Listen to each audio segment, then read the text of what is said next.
The PUP list 4-week stint for Jonathan Taylor ends, I imagine, as soon as the Colts wrap up their Week 4 contest that's being slated to be played at home against the Rams. What is the status? What's going on? Are there any trade talks behind the scenes? What's the scoop? Well, let's start with health on this one, Rich. It does sound like Jonathan Taylor's made a lot of progress. He was pretty close at the start of the season. There were obviously a lot of factors involved, but he was still kind of coming around with the ankle. He's in that building, from what I've been told, every day. He's going through his rehab. The Colts are able to watch him. They see a guy who continues to get better and better. And the Colts are still hoping that they can figure out a way for Jonathan Taylor to be back with that team. There have been trade talks. That's been documented. But, if we're talking about Miami, they got Devon Achane running for 280 yards and 4 touchdowns last week. And they got Raheem Mostert fully healthy right now. The prospect of giving a top-of-the-market contract to Jonathan Taylor right now may not be as alluring as it might have been if it was at all prior to the start of the season. Obviously, Green Bay had checked in. There was not, I know our colleague Ian Rappaport reported that they offered a couple of mid-round picks for Jonathan Taylor. It wasn't really a serious type of an offer in terms of something the Colts would be willing to take. There's other teams that are hard up at that position. The Ravens right now are really beat up at the running back spot. We'll see what other injuries might arise here in the coming days. But barring a trade, let's see. Can the Colts figure out some way, maybe with a adjusted contract, to get Jonathan Taylor back into the fold? And if you're Taylor at this point, do you want to go someplace else, or do you want to go, give it your best here, try to finish out this season, show that you're healthy, show that you're still that guy who led the league in rushing in 2021, and then hope that you get a chance to hit an improved market come next March? So I know you said that the Packers offer wasn't deemed to be serious. You want to talk about unserious? Asking for Jalen Waddle might be in that category. Did that really happen, Tom? Best on your reporting?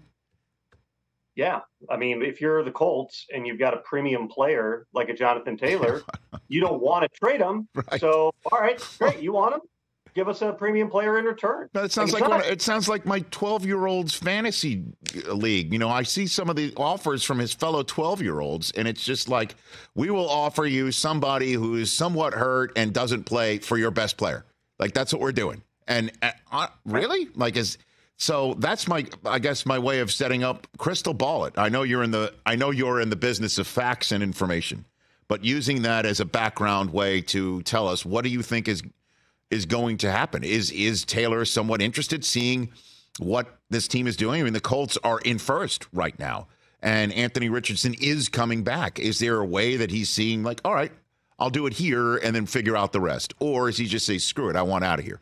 What's your crystal ball for me? It sounds like Jonathan Taylor's been in a better mood since he's been back just around the building here. But there's a difference between that and, I'm going to come back and play for whatever his number is, $3 million or so this season. So, I think that this is going to heat up, certainly come Monday, Tuesday, coming out of the Week 4 games. Colts will be back on the practice field, presumably on Wednesday of next week. And at that point, you would hope that you've got a resolution in some regard here. Again, there could be new things that arise with regard to injuries, and that could spur trade talks.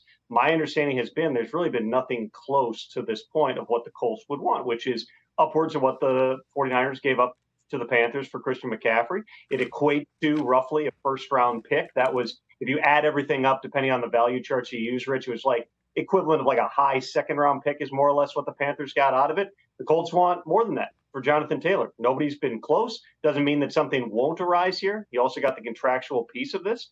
But as of right now, again, there's nothing imminent on a trade, which leads you to go, okay, is there a way for the Colts to get Jonathan Taylor back into the fold that makes sense also for Jonathan Taylor, who's a really good player, by all accounts, a really good guy. I've dealt with him. He's a really smart guy, too. What does he see in this situation? We'll get a firm answer on that, you would hope, early next week.